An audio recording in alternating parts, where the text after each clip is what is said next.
Ladies and gentlemen, welcome back to the other side of the coin and welcome to your latest Chelsea transfer news, all that jazz. We've got quite a lot of things to go through, so let's get cracking straight away, ladies and gentlemen. First up, we're going to get to this particular player, Nico Williams. His name is always floating around, but why is his name floating around, ladies and gentlemen? The reason why his name is floating around is the fact that the full focus of Chelsea remains a right-footed winger, and we do want a striker as well. This is coming from Fabrizio Romano. Full focus of Chelsea remains a right-footed winger.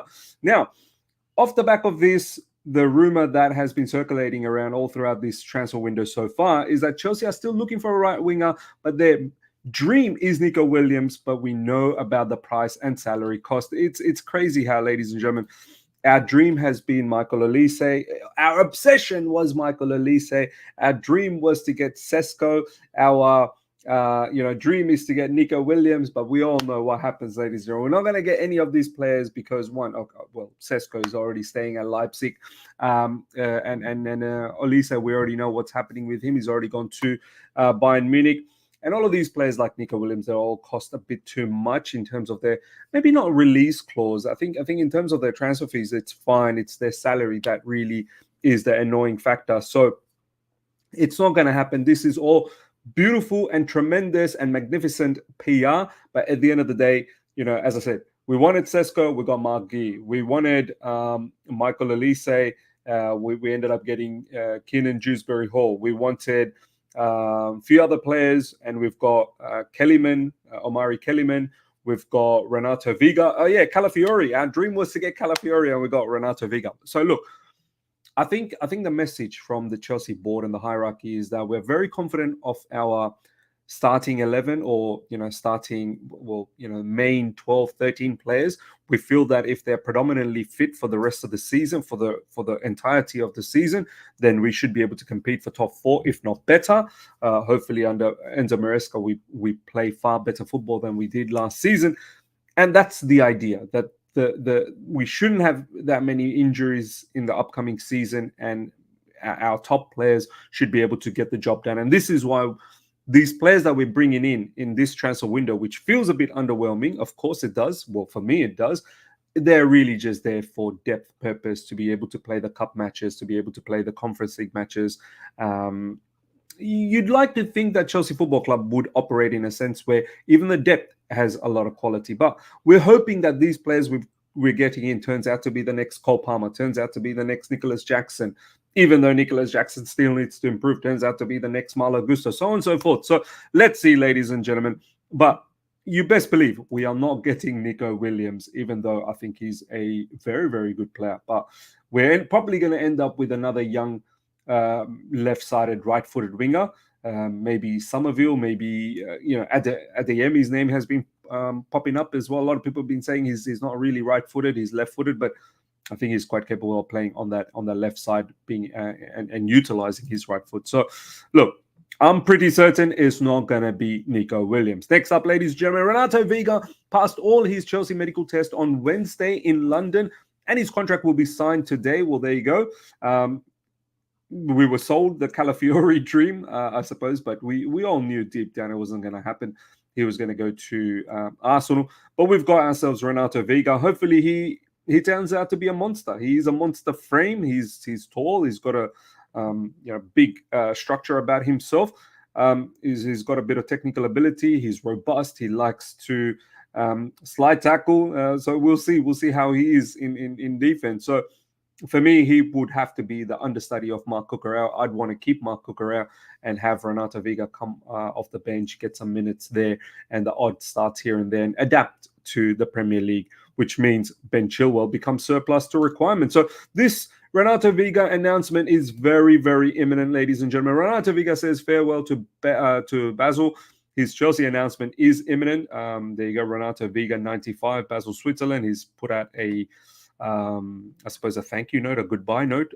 So the announcement is very, very imminent. Next up, Chelsea still appreciates Samu Omordion. This Samu Omordion is going to happen, isn't it? It's going to happen. A lot of people are saying, Atletico Madrid, they don't miss with strikers. They generally do very well with striker business. So The fact that Atletico Madrid don't want to sell him kind of feels like maybe there is something special about him. Um, and Chelsea are adamant. Chelsea are very adamant in getting Samu Moron, who I personally don't know much about. Let me know in the comment section if you guys know much about him. From the comments that I've seen from you guys, even you guys don't have that much information about Samu Moron. Some of you guys are saying that he's very good on the ball. He's technically very sound, and he can be a very very big player. We've got a lot of these type of potential very very big player for the future. This is why it's very difficult to feel excited about every single one of them, because not everyone's going to make it, and we're going to talk about why. And I think he's one of the best strikers in the market. It's on Atletico Madrid. If they open the door, Chelsea are there, but they are exploring other options as well, coming from Fabrizio Romano. This brother, I'm keen to see. If he comes to Chelsea, I'm keen to see his development. Do we need another striker? I don't know, maybe. We've got Nicholas Jackson up front, who still needs to develop. We've got Marc Guy, who is 100% very raw. Maybe you need another option for the striker situation. Don't forget, we still need to get rid of Armando Broja. And the next news is, ladies and gentlemen, I think David Datro Fofana will leave Chelsea. Many clubs are interested. Fabrizio Romano. So this is the situation we're going to get ourselves into, ladies and gentlemen. We're going to buy all of these talented players, and there is some level of talent, of course, in David Datro Fofana, but Chelsea Football Club's model at the moment is try and get these players in for cheap and then get some level of profit out of it. David Datro Fofana, we've got him for somewhere around £11 million, I believe, or 11 million euros, something like that. We could potentially sell this guy for about 20 million odd in the Premier League. I've got no doubts about that. And there's your profit right there. Little bits of revenue streams opening up by this particular model. So this is what we are going to see a lot more of, where these type of players, ladies and gentlemen, not all of them are going to make it. We're going to sit here and say, hey, what about David Datro Fofana? How come he doesn't get any opportunity? Not every single one of these guys are going to get opportunities. Some of them will be flipped, and we will make some money out of it. We've already made some money out of David Datro Fofana through loan fees. And now if we are able to sell him for approximately 20 million, there's more profit coming our way. So, look, if we get rid of Armando Broja, we get rid of David Datro Fofana, maybe there is room for someone like Samu Moron to come into Chelsea Football Club. Oh, look at this brother, man. This guy's built like a brick, man. So let's see what happens. Now, next up, Robert Sanchez is expected to begin the coming season in the team and produce stretches of solid shots distribution during the previous one, but there were also enough slow decisions and passing errors to make fans very nervous. So look, we all know that we're not convinced with Robert Sanchez, but it looks like we're not in the market this particular window for a goalkeeper. We've already done quite a lot of business. As I said, regardless of being underwhelming, we've done some business.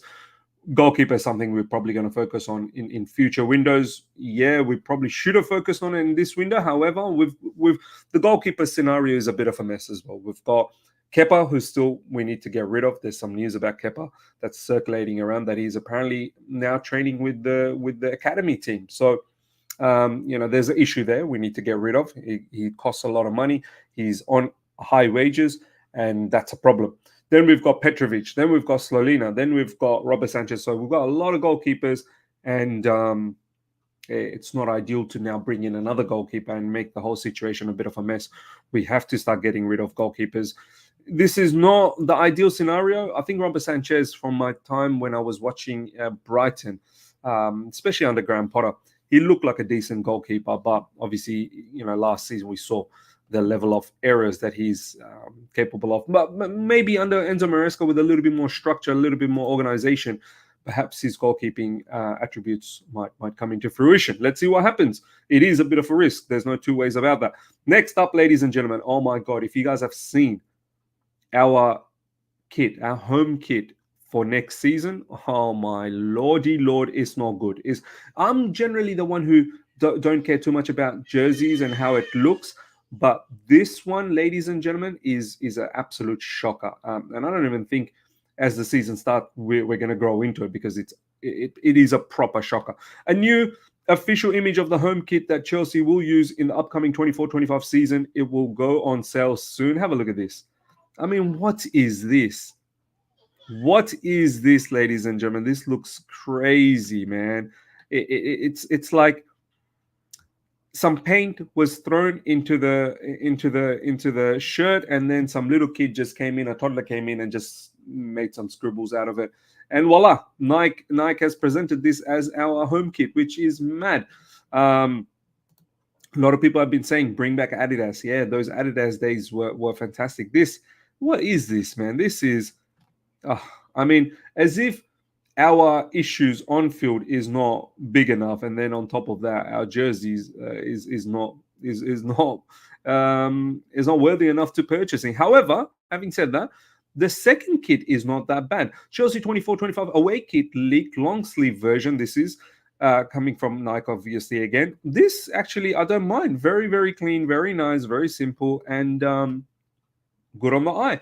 Why couldn't we keep the home kit similar to that simple design? But it is what it is, ladies and gentlemen. It is what it is. Let me know your thoughts in regards to our kits.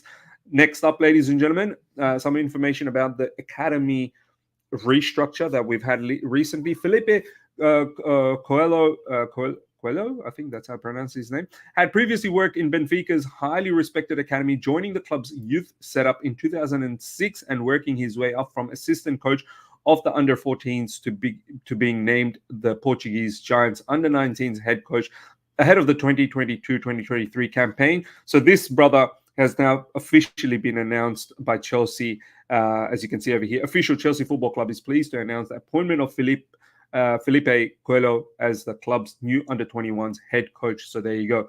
The restructure that we've had recently with Neil Bath gone and Jim Fraser gone.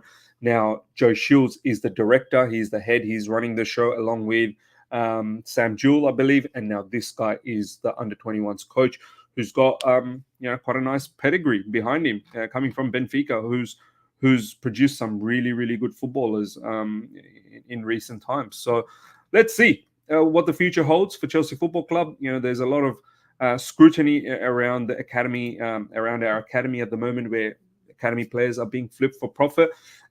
We want to be able to, in the future, not just flip them for profit, but actually have some of the players from the academy come to the first team and become prominent members of the first team. So yeah, ladies and gentlemen, let's see what happens in the future.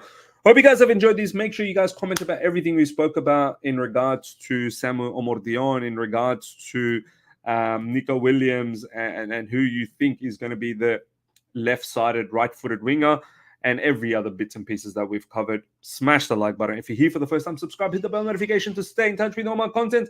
Until next time, take care. See ya.